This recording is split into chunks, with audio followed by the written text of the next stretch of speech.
That was footage of farmers throwing their produce onto the streets not too long ago. The situation today, however, stands in stark contrast. The farmers have now become the most valuable persons for businessmen. This was the situation that a farmer who arrived at the market this morning in Bandaravilla to sell his produce had to face. Wholesalers are trying to take claim of this stock of vegetables as there is a rapid decline in the supply of vegetables to the market.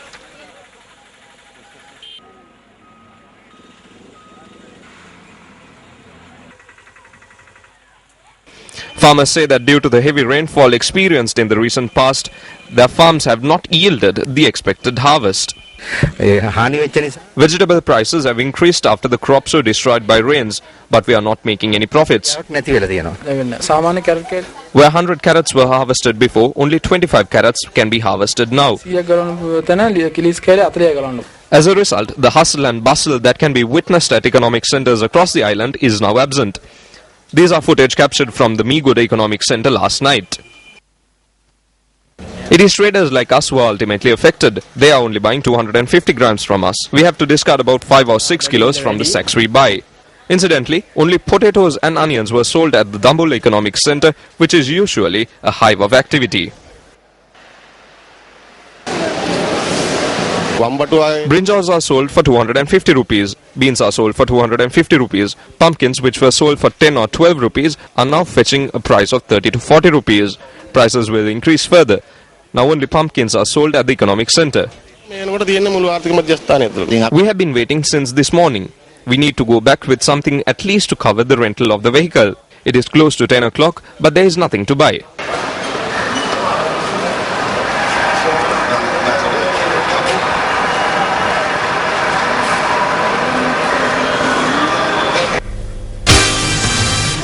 Defence Secretary Gotabaya Rajapaksa says no official can be punished in the absence of a legitimate process. He expressed this view at an event held in Colombo today.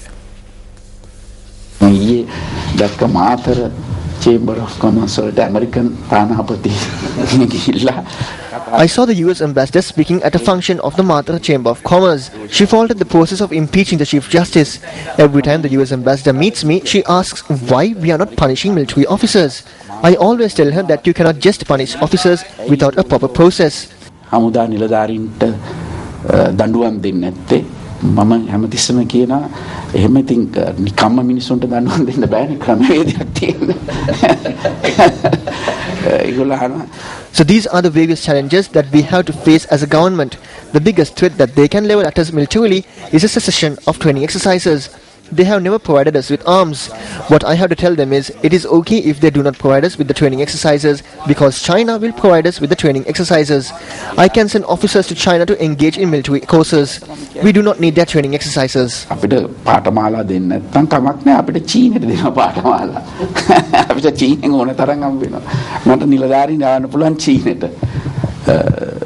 මේ ඔයගොල්ලන්ගේ පාඨමාලා අපිට අවශ්‍ය නැහැ. This event was held to present certificates to those who successfully completed the Enterprise Management Diploma jointly provided by the University of Colombo and the Sri Lanka National Chamber of Commerce. Equipment including exercise books were distributed to school students at an event held at Harvard College in Colombo 12 today. The event was held under the auspices of the former opposition leader of the Colombo Municipal Council, Milinda Moragoda. Former ministers Sirisena Kure and R.A.D. Sirisena also participated at this event. අපි දන්නවා දරුවෙක් හැදුවාම We know that in a child's upbringing, it is the parents' responsibility to provide them with food, medication and nourishment. At the same time, we must not forget that providing them with education is also a responsibility. Education is not limited to the teaching of mathematics, language and history. While one must experience life through education, it must not become an irritance. This should be the objective of education. We must teach our children how to experience life. We must protect our children from the human society. We must provide them with knowledge. Former President late Ranasinghe Premadasa was a product of Harvard College, Colombo 12. He entered this school on the 17th of October 1930. Minister of External Affairs Professor G.L. Paris says it is exceedingly important that students in war-affected areas be provided with the same facilities as their counterparts in the south. He made this statement at an event held today. Sports equipment donated by the Chinese government was handed over to the Sri Lankan government at an event held today to be distributed among war-affected students in the north and east. The Chinese ambassador to Sri Lanka and UPFA parliamentarian Namal Rajapaksa were also present at the occasion. Now that the country is at peace, there is stability, it is exceedingly important that students in that part of the country should have the same facilities so that they can develop and they can prepare for a future in which they can make a contribution without any disadvantage or shortcoming.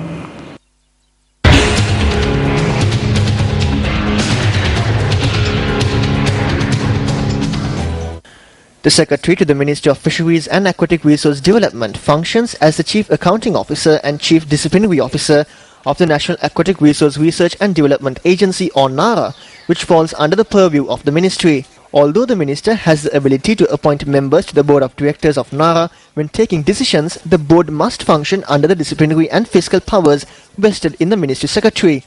Nevertheless, Action TV revealed yesterday that the board, which convened on the 31st of December, has, instead of appointing persons nominated by the Ministry Secretary, appointed persons nominated by the Minister for a disciplinary committee which is to conduct a preliminary inquiry into the head of the Finance Division at NARA. The Action TV expose was based on this letter addressed to the subject minister by the chairman of NARA.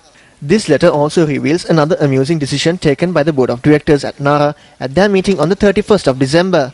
This decision was to get the internal auditor of NARA to amend an audit report submitted by him to the chairman of NARA as per the wishes of the board.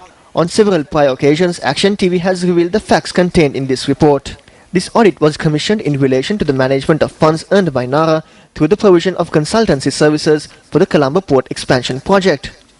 One of the facts mentioned in this audit report is that although NARA earned more than 60 million rupees through the relevant contract, there is no way to determine how much of that money has been spent. According to the internal auditor, expenditure cannot be determined because the relevant documents were not submitted to him. The internal auditor also notes in his report that while NARA is not subject to withholding tax, more than 1.8 million rupees had been accounted as expenditure on withholding tax, even though the Finance Division was unable to produce a tax certificate. Whether or not the internal auditor amends his report in accordance with the wishes of the Board of Directors of NARA, an audit inquiry challenging his findings has already been released.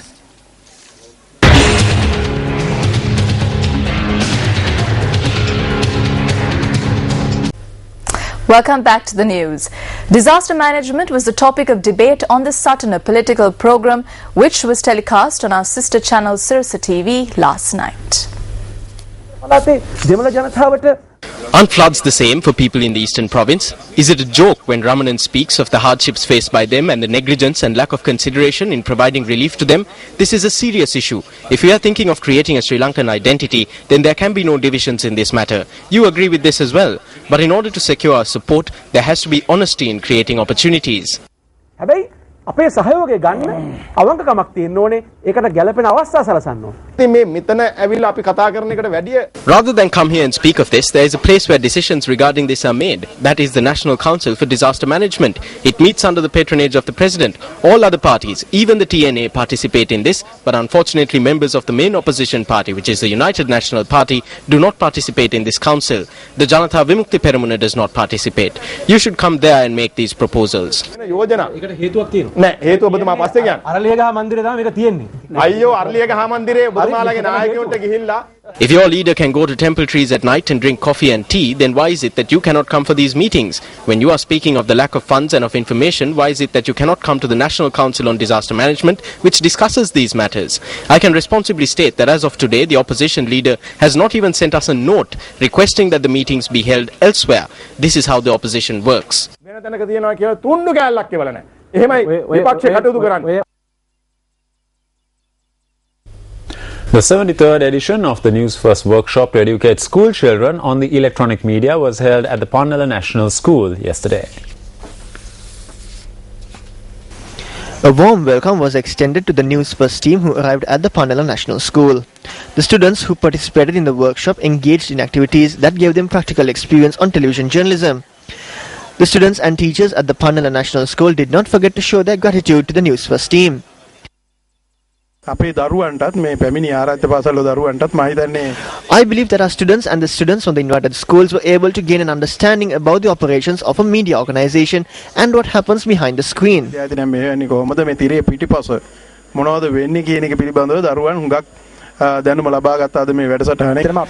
Such a workshop has not been done before in this area. It was a success. We are lucky to have gained such an experience. I am proud to see News First come here and add a new chapter to our media unit by gathering students from other schools as well. We consider this as a human service.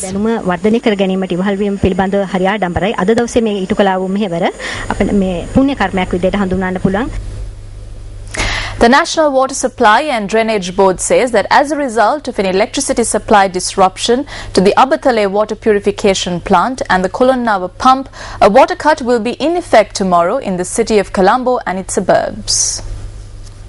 The water supply to areas falling under the Colombo, Kotte, Maharagama and Dehiwala Mount Lavinia municipalities, Battaramulla, Koswatta, Thalangama, Hokandara, Malabe, Thalawatugoda and Jayawardenagama will be disrupted from 8 am to 2 pm tomorrow. The water supply to the Kasbawa and Borlaskama municipalities, Kotikawatta, Mulleriyawa and the Soisapura flats will also be disrupted from 8 am to 2 pm. Meanwhile, the National Water Supply and Drainage Board said a 9-hour water cut from 8 am to 5 pm will be in effect in Kolonnawa, Sedawatta, Gotatuwa, Madinnagoda, Murugasmulla, Nawala and Rajagiriya. And it's time now for the newspaper cartoon of the day.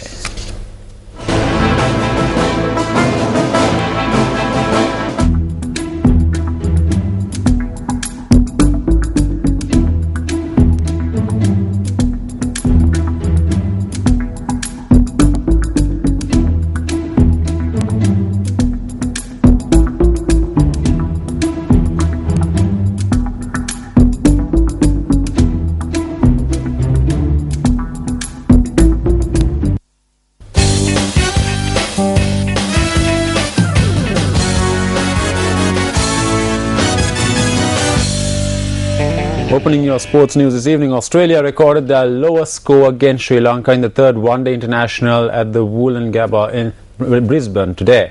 With today's 4-wicket win, Sri Lanka lead the 5-match series 2-1.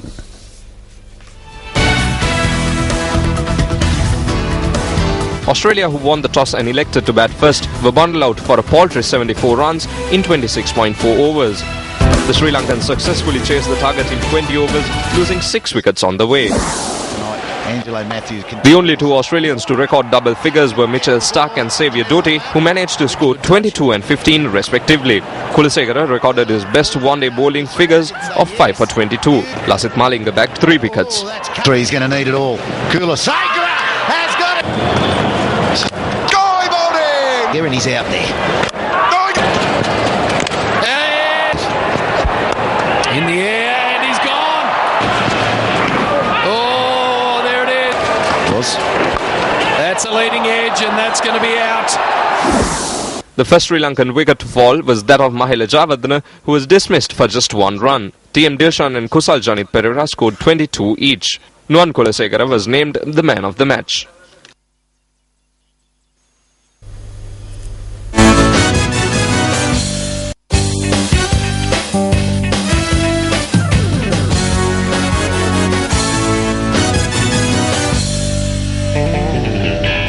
And with that, we wrap up this edition of your Primetime News Bulletin. Thanks a lot for joining us. I'm Shane Silva. And I'm Mahina Bongsu. It was a pleasure having you with us as always. Have a great weekend ahead. Good night.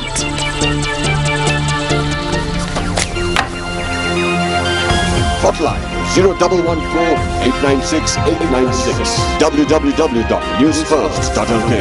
Feedback at newsfirst.lk.